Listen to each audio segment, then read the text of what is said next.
Top quality और consistent performance के लिए सिर्फ सिल्वर पंप नाम याद रखना। ಕಾಶ್ಮೀರದ ನರಮೇಧದಲ್ಲಿ ಉಗ್ರರ ಗುಂಡೇಟಿಗೆ ಬಲಿಯಾದಂತಹ ಕನ್ನಡಿಗ ಭರತ್ ಭೂಷಣ್ ಅವರ ಪಾರ್ಥಿವವನ್ನು ಬೆಂಗಳೂರಿನ ಅವರ ನಿವಾಸಕ್ಕೆ ತರಲಾಗಿದ್ದು ಅಲ್ಲಿ ಅಂತಿಮ ದರ್ಶನಕ್ಕೆ ವ್ಯವಸ್ಥೆಯಾಗಿದೆ. ಸಿಎಂ ಸಿದ್ದರಾಮಯ್ಯ ಕೂಡ ಭರತ್ ಭೂಷಣ್ ಅಂತಿಮ ದರ್ಶನವನ್ನು ಪಡೆಯಲಿದ್ದಾರೆ. ಮತ್ತಿಕೆರೆಯಲ್ಲಿದೆ ಭರತ್ ನಿವಾಸ, ಅಲ್ಲಿ ಅಂತಿಮ ದರ್ಶನಕ್ಕೆ ಸಕಲ ವ್ಯವಸ್ಥೆಗಳಾಗಿದೆ. ಇನ್ನೇನು ಕೆಲವೇ ಕ್ಷಣಗಳಲ್ಲಿ ಸಿಎಂ ಸಿದ್ದರಾಮಯ್ಯ ಭರತ್ ನಿವಾಸಕ್ಕೆ ಆಗಮಿಸಲಿದ್ದಾರೆ. ಈಗಾಗಲೇ ಭರತ್ ಪಾರ್ಥಿವದ ದರ್ಶನವನ್ನು ಪಡಿತಾ ಇದ್ದಾರೆ ಕುಟುಂಬಸ್ಥರು, ಸಂಬಂಧಿಕರು, ಆಪ್ತರು.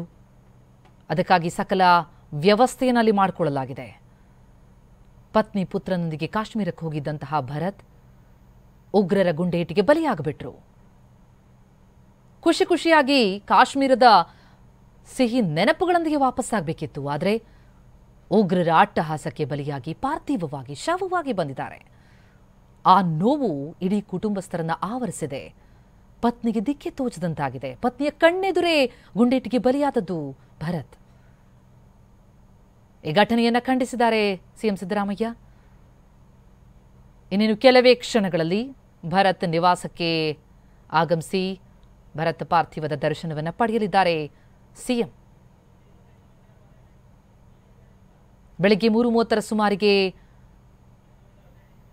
ಪಾರ್ಥಿವ ಬೆಂಗಳೂರಿನ ತಲುಪಿತು. ಬೆಂಗಳೂರು ಏರ್ಪೋರ್ಟ್ನಿಂದ ನಂತರ ಅವರ ನಿವಾಸಕ್ಕೆ ತರಲಾಯಿತು. ಮನೆಗೆ ಮಗ ಈ ರೀತಿ ಶವವಾಗಿ ಬಂದದ್ದನ್ನು ಸಹಿಸಿಕೊಳ್ಳೋದಕ್ಕಾಗದೆ ಭರತ್ ತಾಯಿ ರೋಧಿಸ್ತಾ ಇರುವಂತಹ ದೃಶ್ಯ. ಹಿರಿ ಜೀವ, ಹೆತ್ತ ಕರುಳು ಕಂದಮ್ಮನನ್ನ ಕಳ್ಕೊಂಡು ರೋಧಿಸ್ತಾ ಇದೆ.